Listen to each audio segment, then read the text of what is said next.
Welcome back to the franchisee series, where in this series we'll be looking at the different information, investments, and the financial feasibility of different popular franchises. Following our first episode with Gong Cha, I've decided to stick to the food and beverages market, and for this video, I've pursued a bakery brand which is really popular at the moment, Paris Baguette Bakery Cafe. Originating from Korea, this cafe offers more than 100 items. And unlike those traditional bakeries where they only offer pastries, this bakery offers different types of cakes, breads, salads, and even gourmet sandwiches. They also have a wide range of drinks such as coffee, teas, and sodas. And more than that, they also offer or provide a catering services, which I have not seen with any other pastries before. So let's take a look into the initial investments we need to start our bakery.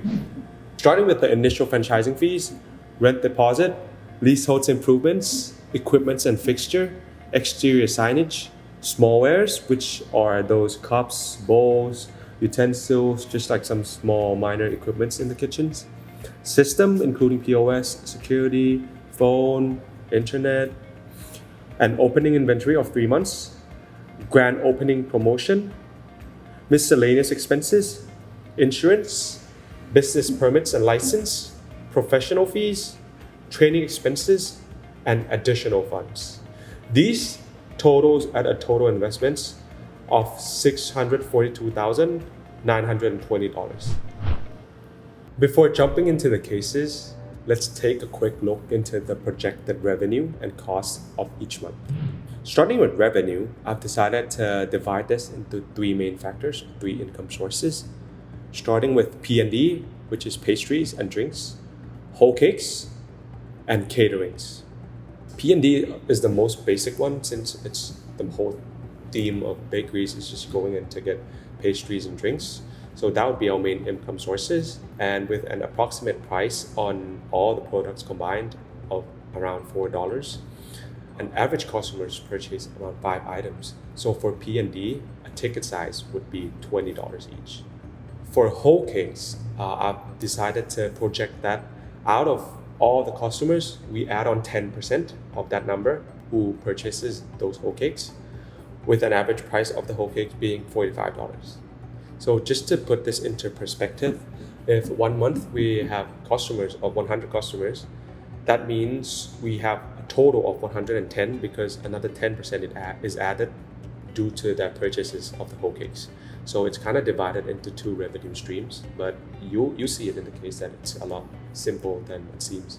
And last but not least, caterings. To make it as simple as possible, I have decided to eliminate the catering part.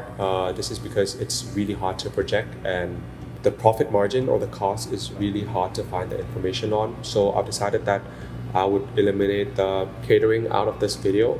But if you do pursue this franchise and catering comes in, I'm pretty sure that it's a really good income stream, a very good revenue. So that's just like a bonus for y'all. So now let's jump into the cases. On the cost side, starting with rent, which is a minimum requirement of us having around 3,000 square feet of space to be able to get our bakery opening. So that's just the price I'm able to find in Houston for a place approximately the size required.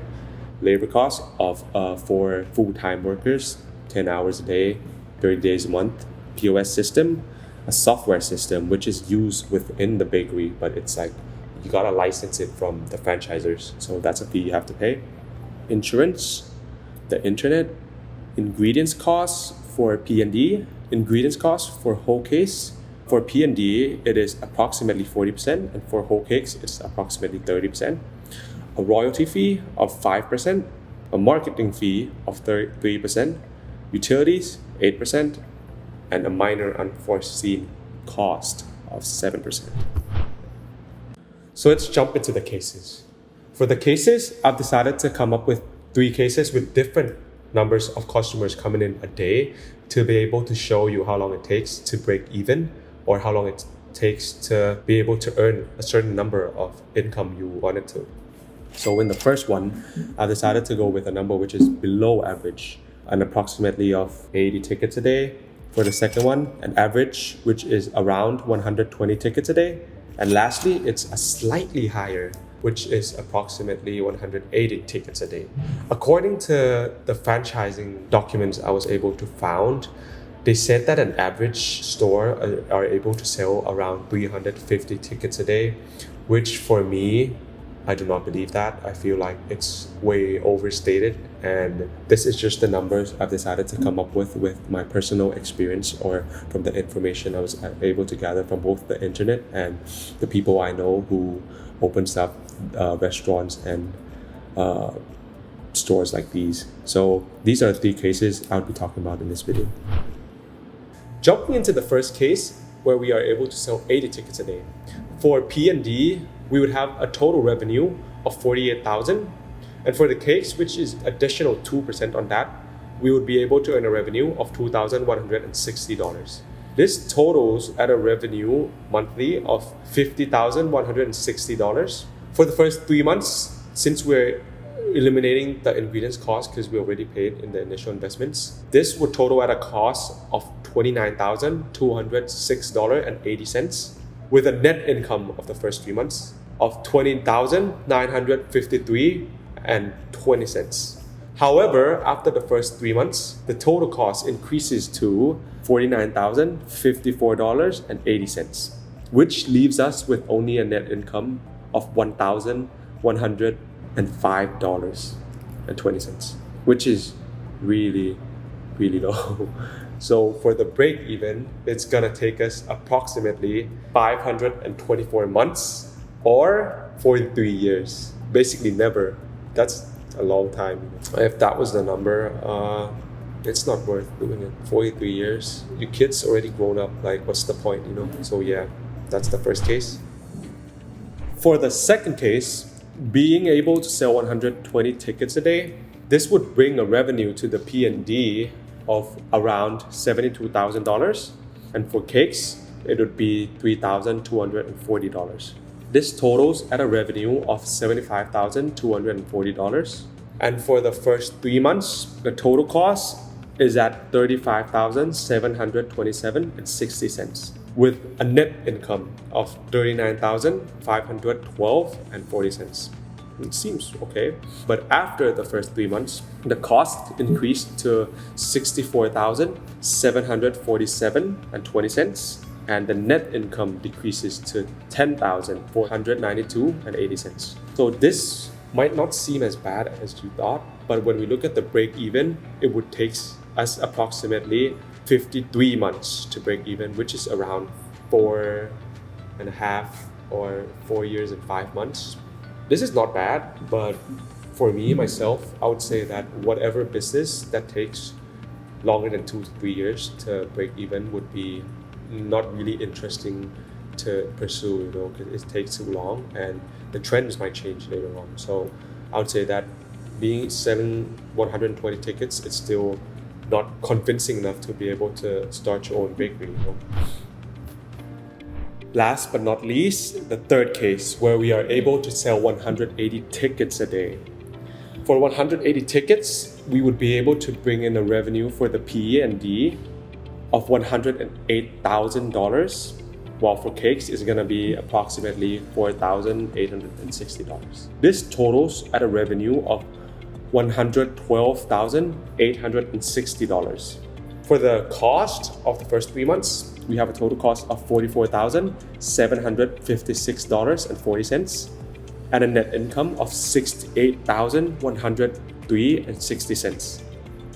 After the third month's total cost increases to $89,414.40 and our net income reduced to $23,445.60.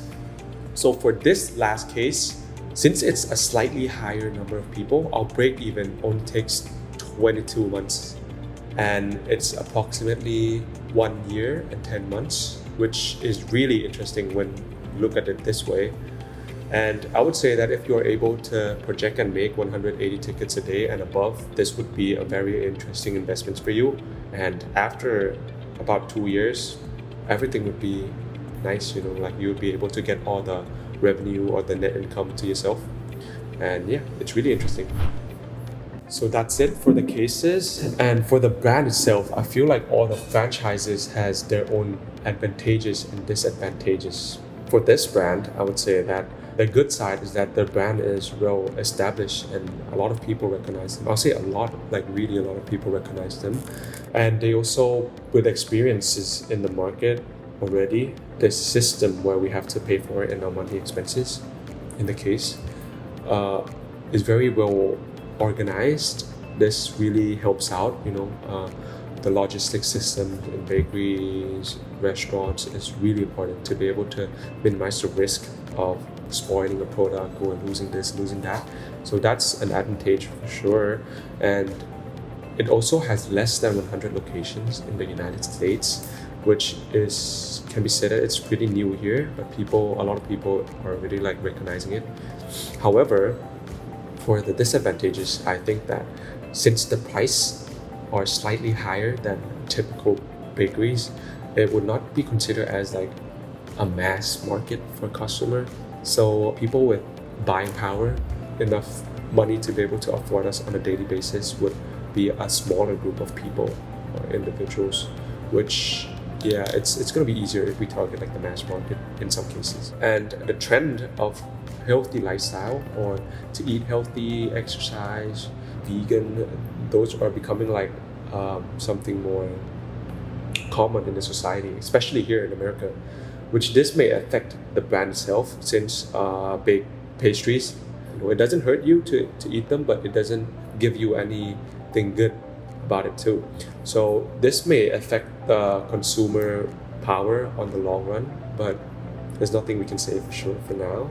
And this is the most important disadvantage for this brand. It is mentioned in the franchises document that to be able to be approved, you would have to invest 50% of your own money. Like, you can't borrow more than 50% of the initial investments you would be. I do not know why, but it is required by the franchisors to pay up 50% of your own money. Well, before I end this video, I just wanted to let you guys know that the number that I have used in this video are based off all my research and my educational guesses. So please, if you're interested, hit me up, do a lot of researches, because numbers can't really be believed. Official records that comes out from different brands are really overstated, even though it's an official record. So please do a lot of research, and thank you again for watching this video.